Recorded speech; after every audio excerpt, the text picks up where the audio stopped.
El Evangelio se refiere a Juan como el discípulo a quien Jesús amaba.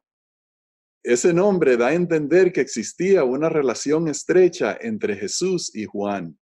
Tanto así que cuando Jesús estaba en la cruz y se despidió de su madre, le encargó a Juan cuidar de ella.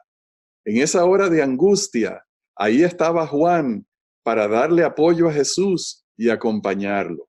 Y Jesús necesitaba ese apoyo porque había tomado la forma de hombre y había puesto a un lado su divinidad. Y estando en la condición de hombre, sufría todas las necesidades de los seres humanos. Jesús se cansaba, a Jesús le daba hambre y sentía dolor. Y no solamente en el aspecto físico, sino también en lo emocional. Cuando Jesús fue al jardín de Getsemaní para orar, invitó a sus 3 discípulos más cercanos a que lo acompañaran en su hora de dolor y le dieran apoyo moral. Precisamente porque Jesús conoce las necesidades humanas, es que nos manda a que sirvamos a los necesitados. Este es el estudio de hoy. No se retiren, que ya regresamos.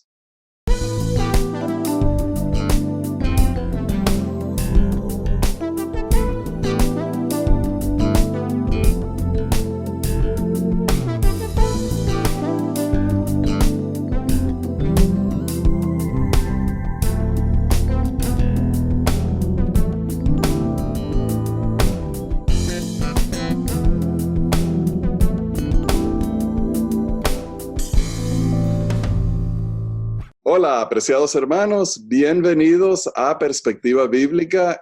Y Johnny, hoy tenemos la lección sobre Jesús y los necesitados. Y Rafael, ese tema es muy importante porque nos indica la bienaventuranza del Señor Jesús y todo lo que Él hace por nosotros. Yo estoy muy contento con este tema, Rafael. Pero me parece que hay que empezar de una manera especial. ¿Qué hacemos ahora? Vamos a orar. Querido Padre Celestial, estamos agradecidos por la oportunidad de hacer este estudio sobre Jesús y los necesitados. Rogamos por el don de tu Espíritu Santo. Abre nuestras mentes, nuestros corazones para recibir tu don, para recibir la luz de las Escrituras y para recibir cambio para nuestros caracteres. Acompáñanos ahora, lo rogamos en el nombre de Jesús. Amén. Amén. Pues comenzamos nuestra aventura con Jesús y los necesitados en Lucas el capítulo 4, los versos 18 y 19. El Espíritu del Señor está sobre mí, por lo cual me ungió para predicar el Evangelio a los pobres. Me ha enviado a sanar a los quebrantados de corazón, a proclamar liberación a los cautivos y recuperación de la vista a los ciegos, a poner en libertad a los oprimidos, a proclamar un año favorable del Señor. Esta lección está bien interesante, Rafael, porque allí nos da una lista larga de algunas de las necesidades de los seres humanos y todas ellas Jesús vino a satisfacerlas, a trabajar con los seres humanos en nuestras diferentes necesidades, que son condiciones, muchas de ellas, que no tienen que ver con enfermedad, sino con asuntos sociales y desgracias que nos tocan a todos. ¿Y con cuál de esas tú te identificas, Rafael? Bueno, a mí me gusta principalmente ese que habla de proclamar libertad a los cautivos. Porque eso abarca cualquier cosa, Johnny. Eso abarca los problemas con otras personas, abarca las deudas, abarca la libertad del pecado, de la condenación del pecado, abarca libertad de la soledad, tantas cosas. La liberación de los cautivos, los oprimidos por el diablo. La Escritura nos dice que la obra de Cristo fue libertar, deshacer las obras del diablo en la vida de los seres humanos. Aleluya. Un año favorable del Señor, que ese era el año, cada 50 años había la celebración del año 50 era una liberación. Se pagaban todas las deudas. Y eso de deuda, Rafael, yo creo que nos identificamos bastante con eso, ¿verdad? Sí, sí. Y ese año tiene que haber sido maravilloso, Johnny, porque toda esa gente que había caído en la servitud o en la esclavitud a causa de sus deudas, las personas que habían vendido sus tierras a causa de deudas, recuperaban su libertad, recuperaban sus tierras, podían volver a comenzar su vida desde cero, o por lo menos de ser dueños de sus propios destinos otra vez. Y por supuesto era un tiempo de darle gracias a Dios por ese don maravilloso del jubileo. Así precisamente se llamaba el año de jubileo. Todos necesitamos a Jesús. La lección 7 habla de las necesidades de las que los humanos tenemos de Jesús y cómo Dios está dispuesto a servir estas necesidades.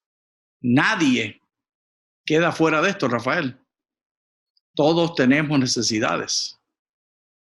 Y bueno, Johnny, yo creo que para algunas personas se hace un punto de honor o de orgullo o de aparentar fortaleza de que ellos no tienen necesidad de nada, que están bien ellos solos, que no dependen de ninguna persona. Sin embargo, yo creo que esta pirámide de Maslow que vamos a hablar en un momento captura, menciona, describe realmente el corazón de los seres humanos y cómo tiene necesidades. La pirámide de Abraham Maslow describe en orden de importancia las necesidades básicas. Estas son fisiológicas, de seguridad, de afiliación, de reconocimiento y autorrealización, siendo las necesidades fisiológicas las de más bajo nivel y subiendo niveles en el orden indicado. ¿Y qué es eso de subir niveles, Rafael? ¿Cómo que unas son más bajas que otras? ¿Cómo que lo fisiológico es lo que está abajo y la autorrealización está arriba? Bueno, esto es interesante porque nos ayuda a darnos cuenta que hay un orden de necesidades que hay que satisfacer para poder llegar a la satisfacción de otras necesidades. Por ejemplo, yo pienso bastante ahora lo que está sucediendo con mi patria. Esa pobre gente que ha tenido que emigrar de Venezuela para encontrar comida, para encontrar medicinas, para encontrar trabajo. Ellos no pueden estar pensando en cosas como escribir poesías, realizar obras de arte, realizar grandes cosas, invenciones y planear grandes cosas cuando no tienen las necesidades más básicas satisfechas, como lo es encontrar albergue, encontrar comida, poder tener la salud y proveer esas cosas para sus familias.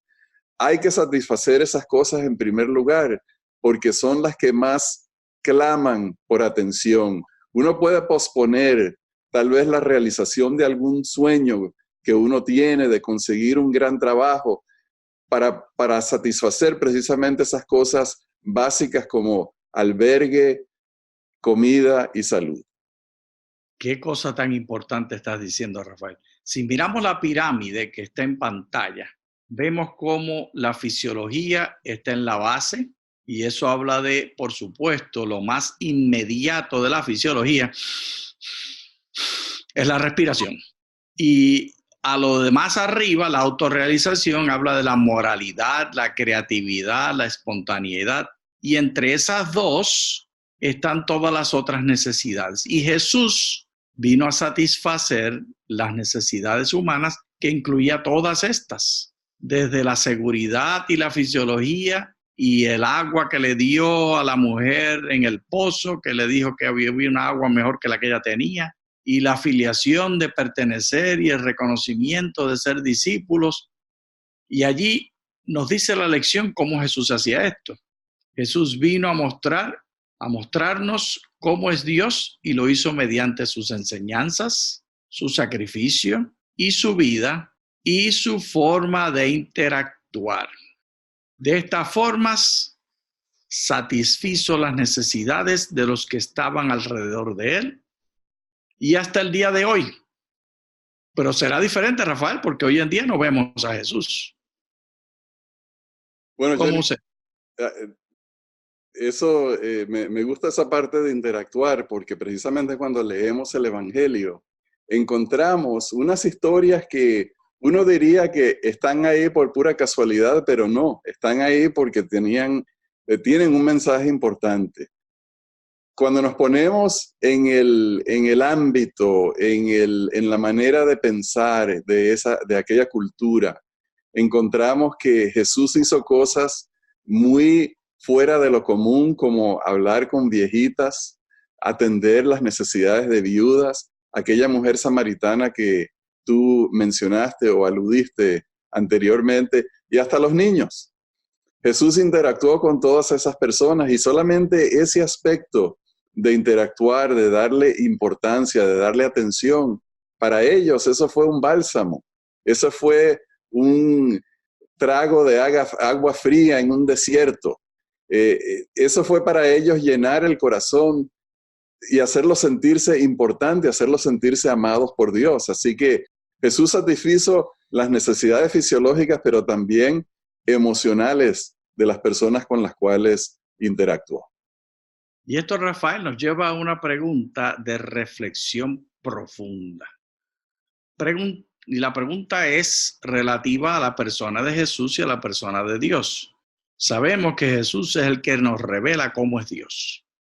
¿Tenía necesidades Jesús? ¿Tenía sentimientos Dios? ¿Qué siente Dios?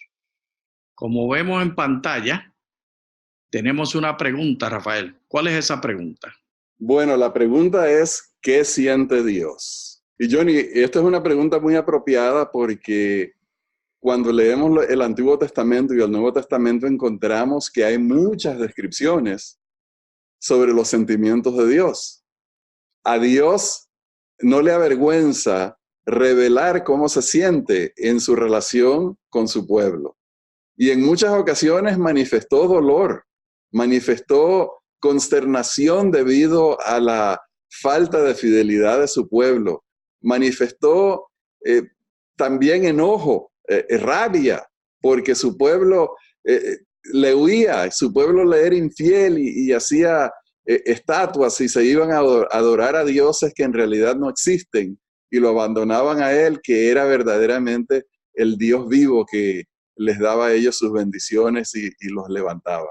Así que Dios siente posiblemente las mismas cosas que nosotros sentimos, Johnny, porque ahí están expresadas en la Escritura. Entonces, esto nos lleva a las otras dos preguntas que están allí. ¿Nos necesita Dios a nosotros? ¿Necesita Dios amar y ser amado? O, mirándolo a nivel del folleto de la lección, podría ser la lección titulada Las necesidades de Jesús y de Dios. ¿Qué te hace sentir estas preguntas, Rafael? Bueno, Johnny, es interesante de que si Dios necesita ser amado, yo pienso que todo eso está dentro del mismo plan de la creación y de la salvación. Dios nos hizo para tener comunión con Él. Y no solamente para ser, no en el sentido de vista como nosotros tenemos mascotas, sino que nos hizo casi iguales a Él, con la oportunidad de pensar por nosotros mismos, de tomar nuestras propias decisiones. O sea que Dios creó seres con los cuales Él podía interactuar, con los cuales Él podía tener conversaciones y tener una relación. Y a pesar de que el ser humano se rebeló en contra de Dios y que todos nosotros nacemos dentro de esa rebelión, Dios no abandona su amor por nosotros, porque eso es el mensaje de la Escritura, que Dios no apagó su amor por nosotros, sino que Dios continúa amándonos y toma para sí la función de rescatar al ser humano. Y esto se manifiesta mejor en la vida de Jesús. Y generalmente hacemos el estereotipo que Jesús amaba a todos, y ciertamente Jesús amaba a todos. Pero la Biblia nos revela algo muy especial. Leamos en qué nos dice acerca del amor de Jesús hacia Juan. Y uno de sus discípulos, al cual Jesús amaba, estaba recostado al lado de Jesús. A este, pues, hizo señas Simón Pedro para que preguntase quién era aquel de quien hablaba. Él entonces, recostándose cerca del pecho de Jesús, le dijo: Señor, ¿quién es? Respondiendo Jesús: a quien yo dé el pan mojado, aquel es. Y mojando el pan, lo dio a Judas Iscariote, hijo de Simón. Entonces, ¿era Juan un favorito de Jesús? ¿Qué quiere decir Jesús amaba? Esta combinación de palabras nos hace ver que la relación que tenía Jesús con Juan, presentada por el artista en la pintura que hemos puesto en pantalla con el jovencito Juan, que era el más jovencito de todos, tendría entre 17 y 21 años, recostado frente a Jesús, del pecho de Jesús, de una manera tierna. Y este amor que tenía Juan por Jesús, Jesús lo sentía por él también. Y así lo percibieron los que estaban con él, como un favorito. ¿O será inapropiado llamarlo favorito?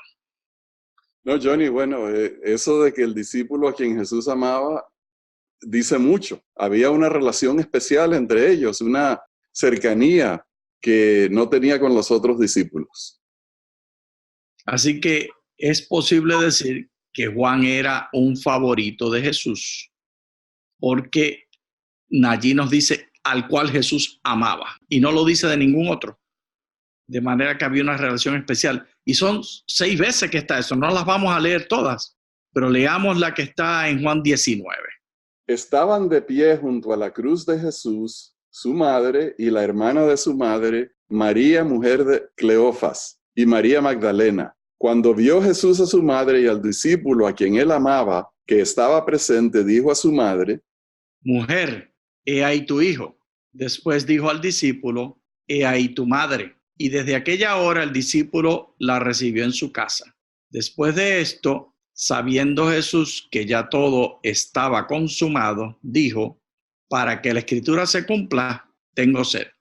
Johnny, aquí está bien claro que había una relación especial, tanto así que Jesús, cuando estaba a punto de morir, encomendó a su mamá a este discípulo Juan. O sea, había una confianza, había una intimidad, había una amistad tan poderosa, y seguramente el resto de la familia de Jesús conocía a Juan como esa persona de confianza de Jesús, y pudieron haber recibido el hecho de que Juan se encargara de su mamá con toda confianza y con todo alivio. Ciertamente, porque no debe haber sido fácil para los hermanitos de Jesús dejar que otro se encargue de su mamá, porque esta relación tenían que verlo a él como un miembro cercano de la familia, como tú acabas de decir. Pero esa no es la única vez. En Juan 20, del 1 al 3, tenemos más. El primer día de la semana, María Magdalena fue de madrugada, siendo aún oscuro, al sepulcro, y vio quitada la piedra del sepulcro. Entonces corrió y fue a Simón Pedro y al otro discípulo, aquel al que amaba Jesús, y les dijo: Se han llevado del sepulcro al Señor, y no sabemos dónde le han puesto. Salieron pues Pedro y el otro discípulo y fueron al sepulcro. Aquí está clarito que el favorito era favorito. Y eso no nos debe sorprender, porque Jesús, como ser humano, tenía necesidades, tal como en la pirámide se mostraba, de autorrealización, y esta autorrealización se refiere al reconocimiento que le dan otros. Cuando Jesús, por ejemplo, le preguntó a los discípulos: ¿y quién dicen ustedes que soy yo? Y ellos le respondieron diferentes cosas. Hay quienes lo imaginan solamente como una pantomima, pero yo lo veo aquí, particularmente en este contexto, mostrando la relación con Juan, Jesús buscando reconocimiento. Debe haber sido muy difícil ser Jesús y no ser entendido por prácticamente nadie. Y Juan parece que tenía la capacidad de mostrarle a Jesús aceptación e interés personal y comprensión de quién era él. Y esto lo hacía diferente. Y hay otra oportunidad más, una tercera oportunidad después de la resurrección de Jesús. Lo leemos. Después de esto, Jesús se manifestó otra vez a sus discípulos junto al mar de Tiberias, y se manifestó de esta manera. Estaban juntos Simón Pedro, Tomás, llamado el Dídimo, Natanael, el de Caná de Galilea, los hijos de Zebedeo y otros 2 de sus discípulos. Simón Pedro les dijo, voy a pescar. Ellos le dijeron, vamos nosotros también contigo. Salieron pues y entraron en una barca, pero aquella noche no pescaron nada. Cuando ya iba amaneciendo, se presentó Jesús en la playa, pero los discípulos no sabían que era Jesús. Y les dijo, hijitos, ¿tenéis algo de comer? Le respondieron, no. Él les dijo, echad la red a la derecha de la barca y hallaréis. Entonces la echaron y ya no la podían sacar por la gran cantidad de peces. Entonces aquel discípulo a quien Jesús amaba dijo a Pedro, ¡es el Señor! Simón Pedro, cuando oyó que era el Señor, se ciñó la ropa, porque se había despojado de ella, y se tiró al mar. Los otros discípulos fueron con la barca arrastrando la red llena de peces, pues no distaban de tierra sino como 200 codos. Al descender a tierra, vieron brasas puestas y un pescado encima de ellas y pan. Jesús les dijo, traed de los peces que acabáis de sacar. Subió Simón Pedro y sacó la red a tierra, llena de grandes peces, 153, y aun siendo tantos, la red no se rompió. Les dijo Jesús, venid, comed. Y ninguno de los discípulos se atrevía a preguntarle, ¿tú quién eres? Sabiendo que era el Señor. Vino pues Jesús y tomó el pan y les dio, y asimismo del pescado. Esta era ya la tercera vez que Jesús se manifestaba a sus discípulos después de haber resucitado de los muertos. ¿Qué sentimiento tan profundo debe haber sido este, Rafael? Y el detalle que no podemos pasar por alto como que fuera algo sencillo, es el hecho de Jesús cocinarles. Y no es la única vez que después de la resurrección Jesús es asociado con comida. También cuando entró, que se encontró con los discípulos en el aposento alto, que se asustaron ellos, él le dijo, ¿qué es eso? Dame acá. Y se comió un pescado y se comió también el pan que estaban ellos alimentándose. ¿Era pan o era miel? No recuerdo ahora cuál de los dos era, pero el menú. Jesús se tragó el menú que tenían y era un cuerpo resucitado. Esto nos hace ser cuidadosos con respecto a nuestra aproximación a qué quiere decir un cuerpo resucitado, porque comió carne y comió 2 veces por lo menos. Aquí está la segunda. Y esto nos muestra que el Dios que se hizo hombre siguió con necesidades fisiológicas aún después de resucitar. Dios nos entiende a ti y a mí, porque Jesús, que es nuestro abogado, siente como nosotros sentimos. Y tal vez por eso, Johnny, es que hay tanto énfasis en las Escrituras acerca de esas necesidades básicas del ser humano. Cuando Jesús menciona en aquel famoso pasaje de Mateo 25, tuve hambre, tuve sed, estaba desnudo, estaba en la cárcel, todas esas cosas son ese tipo de necesidades que él también sintió en su cuerpo humano. ¿Qué diferencia hace esto? Jesús sentía. ¿Qué podemos imaginar sentía Jesús en estas 3 ocasiones en las que compartió con los discípulos? Necesidades fisiológicas. ¿Sentía Jesús hambre? Necesidades de seguridad y de afiliación, de reconocimiento y de autorrealización. ¿Sentía Jesús necesidad de amor, reconocimiento y autorrealización? Indudablemente, Johnny, como ser humano, él sentía todas esas cosas y lo vimos en el momento de su pasión, lo vemos a través de los evangelios en varias escenas donde él busca la compañía, busca el amor de las personas, se agrada en la adoración de sus discípulos, pide de comer, pide descansar, todas esas cosas. Así que Dios, Jesús es un Dios que nos conoce a nosotros íntimamente, que sabe lo que nosotros sentimos.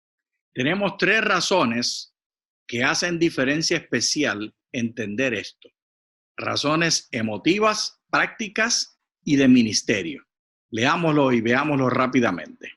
En la parte emotiva, normaliza los sentimientos humanos. Nos indica que nuestros sentimientos son parte de la imagen de Dios y cambia la manera de ver las necesidades emocionales de los que nos rodean. Prácticamente nos indica que nuestras intervenciones a favor de los necesitados pueden ser buenas, aunque no resolvamos sus problemas. Empatía es la mejor intervención nuestra, Rafael. Eso es importantísimo. Sí, Johnny, esa parte de acompañar a una persona, esa parte de escuchar a una persona, aunque uno no pueda resolver los problemas, pero por lo menos que una persona no esté sola en sus necesidades, en esos momentos de angustia, es una gran ayuda. En capellanía se llama ministerio de presencia. Y la tercera forma, en el ministerio de Jesús y del Espíritu Santo, nos indica que Dios no responda con soluciones físicas siempre, responde con empatía y consuelo al necesitado. Empatía es la mejor intervención de Dios también.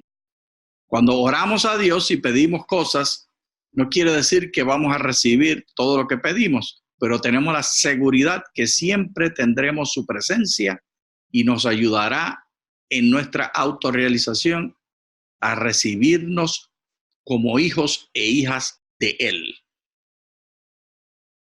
Sí, bueno, Johnny, algo maravilloso y que encontramos ese mismo mensaje en las Escrituras, donde Dios se esfuerza mucho por decirnos y asegurarnos a nosotros y que tengamos la confianza de que Él está con nosotros. El hecho de que no veamos a Dios, el hecho de que leemos en la Escritura que Jesús se fue al cielo, no quiere decir que estamos solos, porque la Escritura nos dice que tenemos la presencia del Espíritu Santo. Nuestras experiencias nos dicen a nosotros que tenemos el amor y la dirección de Dios y su protección en nuestras vidas. La Escritura nos revela que aunque Jesús está lejos, está en el cielo, está preparando un lugar para nosotros. O sea, todo es con el fin de vernos a nosotros, de proveer para nuestras necesidades. En este último minuto que nos queda, Johnny, tenemos que reconocer que nosotros vivimos nuestra vida en mucho tumulto en este mundo, en muchas consternaciones e incógnitas, pero en la Escritura encontramos que Dios se esfuerza por satisfacer nuestras necesidades. Nos promete dirección, nos promete perdón, nos da su amor, nos revela todo lo que Él hace por nosotros en nuestra vida, acompañándonos en el valle de la sombra de muerte, en que si necesitamos sabiduría, que la pidamos a Él, que Él es nuestro hacedor, que Él nos va a cuidar y que Él nos va a tener bajo su dirección. Así que, Johnny, con el Señor estamos bien. Con el Señor tenemos todas nuestras necesidades satisfechas. Tenemos que tener fe, tenemos que ejercer nuestra fe en el Señor, creer sus promesas, aceptarlas y vivir la paz que ellas nos prometen a nosotros. Lamentablemente se nos acabó el tiempo, querido hermano, y agradecemos a todos los que nos han acompañado y les deseamos muchas bendiciones de Dios. Muchas gracias.